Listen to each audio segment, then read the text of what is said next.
Hey there, this is Dr. Evan Osar, developer of the Integrative Movement System. Welcome to video 2 of this 3-part video series of Integrative Movement Insider, working with older clients that have low back issues such as chronic tightness and or discomfort. Recall from video 1, so if you missed that, check that out because this information builds right upon that information, is that we discussed how some of our clients present to us with chronic low back issues such as tightness and or discomfort. And once they've been medically cleared to exercise, you are in the best position to work with these individuals to help them develop an improved strategy for posture and ultimately movement so that they can do the things they need to, want to, and love to do. Recall that our 3-step process is, number 1, teach them how to find neutral, their best neutral, where the head is best stacked over their thorax is best stacked above their pelvis, and they have relative neutral curves as best that they can achieve currently. Next, we teach them how to control neutral, so we'll teach them how to breathe in that position. We'll teach them how to perform different core exercises, controlling that neutral alignment. Now we're going to move into how do we teach them how to dissociate or move their shoulder and move their hips independent of their thoraco-pelvic cylinder or their core region of their body. Because this is a key strategy for our clients, because so many of them, when they sit, they'll go into posterior pelvic tilt and change their lumbar spine alignment. Or when they raise their arm, they'll go into excessive extension of their thorax and change the alignment of the thoraco-pelvic cylinder. So they're not really teaching themselves how to move independently so that they have integrated movement.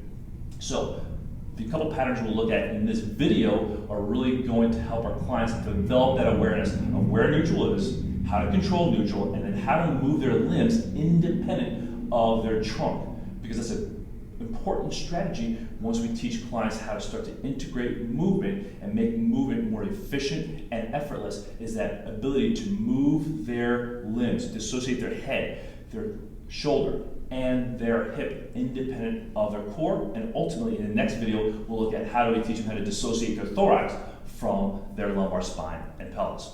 So one of our go-to patterns for teaching our clients how to dissociate their shoulders and hips from the thoraco-pelvic cylinder and develop improved range of motion and really letting go of the posterior hip complex is the quadruple sit back pattern.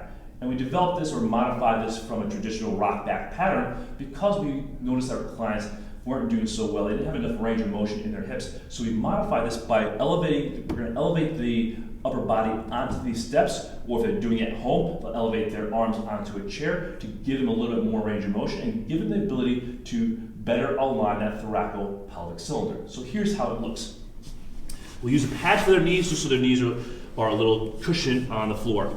The first thing we have them do is tall kneel, head goes long over top of the thorax, thorax over top of the pelvis. They're in their best, most neutral position.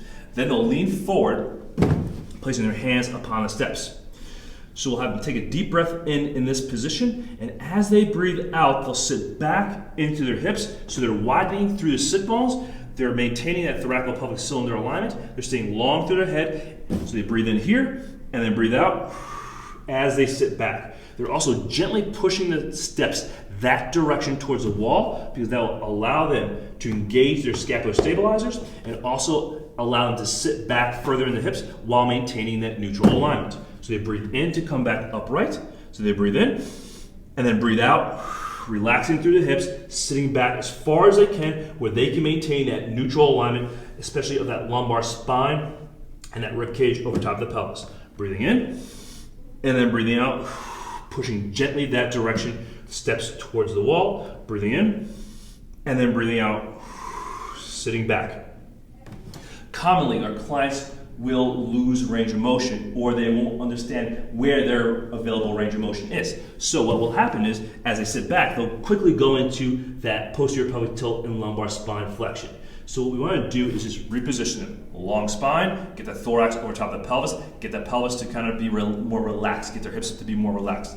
So when they sit back, guide them as to where that neutral pelvis alignment is, and when they start to lose that, and go into posterior pelvic tilt, so they get a sense of that feeling of what it feels like to stay neutral, and then when they start to lose it, they start to go into that posterior pelvic tilt and lumbar spine flex position. We'll have our clients do like 5 to 10 repetitions, 2 sets of that, really just focusing on this portion here of just sitting back, relaxing, opening up through the hips, keeping those ribs down, spine long. Excellent pattern to teach dissociation of the shoulder from the thorax and the hip from the pelvis, so they really understand how to move their limbs independent of their trunk.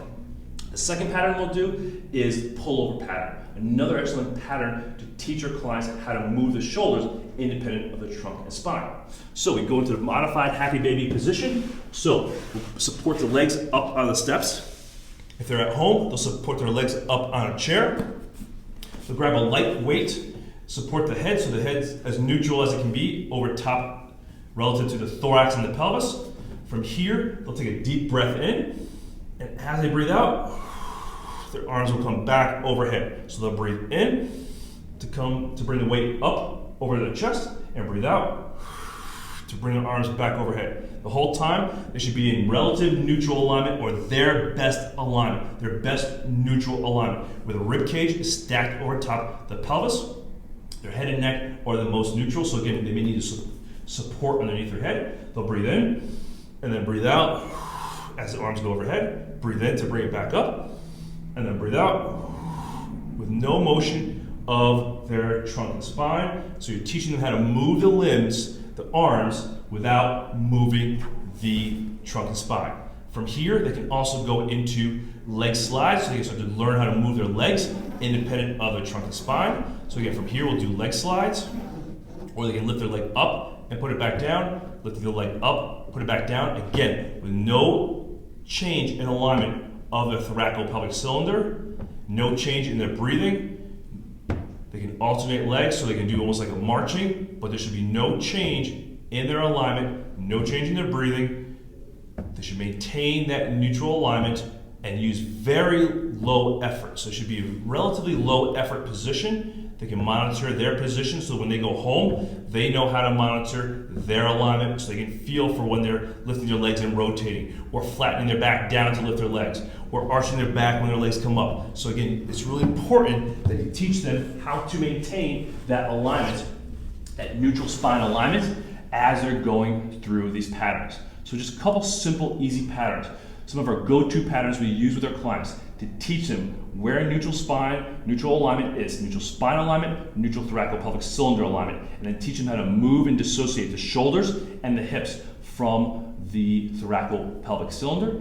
Because next we'll teach them how to dissociate the thorax from the lumbar spine, so we actually improve and train their ability to rotate. So this is Dr. Evan Osar with Integrative Movement Insider, sharing some strategies with you how to work with your older clients that have chronic tightness and or discomfort. In video 3, I'll share with you how to teach your clients how to dissociate their trunk from their lumbar spine. So really to teach them how to create pure rotation of that thoracic spine relative to their lumbar spine and pelvis. Thanks for watching. We'll catch you next time.